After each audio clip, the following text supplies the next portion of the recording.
زبان فارسی دری و میراث هویتی تمدنی افغانستان.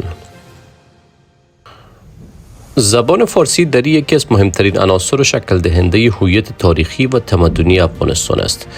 این زبان نه تنها ابزار ارتباط بلکه حامل حافظه تاریخی، اندیشه، هنر و تجربه تمدنی خراسان بزرگ بوده. مقاله حاضر با رویکرد مفهومی تاریخی نقش فارسی دری را در تکوین تمدن خراسان، شکل دهی هویت فرهنگی افغانستان و تداوم این میراث در دوره‌های مختلف بررسی می‌کند. استدلال اصلی مقاله آن است که فارسی دری ستون فقرات تمدن افغانستان تاریخی بوده و تضعیف آن به تضعیف پیوستگی هویتی و فرهنگی این سرزمین انجامیده است. واژگان کلیدی این مقاله شامل فارسی دری، هویت فرهنگی، خراسان بزرگ، افغانستان، تمدن، زبان و حافظه تاریخی است. مقدمه: چرا زبان در فهم تمدن افغانستان تعیین کننده است؟ در مطالعات تمدنی زبان صرفاً وسیله انتقال معنا نیست، بلکه ساختار دهنده اندیشه و حافظه جمعی است. بدون زبان تاریخ ثبت نمی شود، دانش منتقل نمی گردد و هویت جمعی شکل نمی گیرد.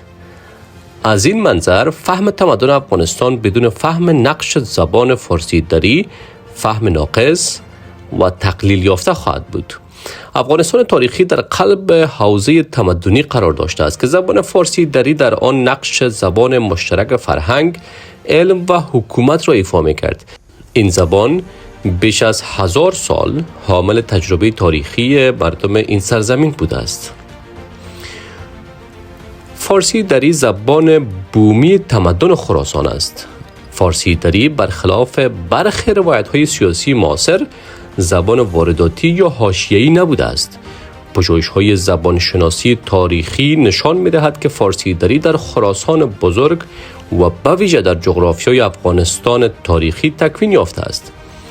شهرهای چون بلخ، هرات، غزنه و بدخشان از مراکز اصلی شکلگیری پالایش و گسترش فارسی دری بودند. این زبان محصول زندگی شهری در بارهای محلی، مراکز علمی و شبکه‌های تجاری خراسان است. بنابراین فارسی دری را باید زبان بومی تمدن افغانستان تاریخی دانست، نه زبان وام گرفته. زبان و هویت فارسی دری به مثابه حافظه تاریخی است. هویت فرهنگی بدون حافظه تاریخی امکان پذیر نیست. این حافظه عمدتاً در زبان ذخیره می شود. فارسی دری تاریخ را ثبت کرده، اسطوره و معنا آفریده، اخلاق، عرفان و فلسفه تولید کرده. آثار ادبی و فکری به زبان فارسی دری از متون تاریخی تا شعر و عرفان نقش آرشیو هویت جمعی را برای مردم این حوزه ایفا کرده است.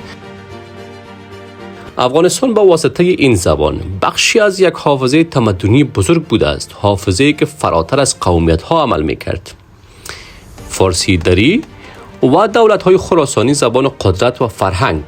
در دوره‌های مختلف تاریخی فارسی دری زبان رسمی یا عملی حکومت و فرهنگ بوده است. سامانیان تثبیت فارسی دری به عنوان زبان دولت و ادب. غزنویان گسترش فارسی دری به شبه‌قاره هند.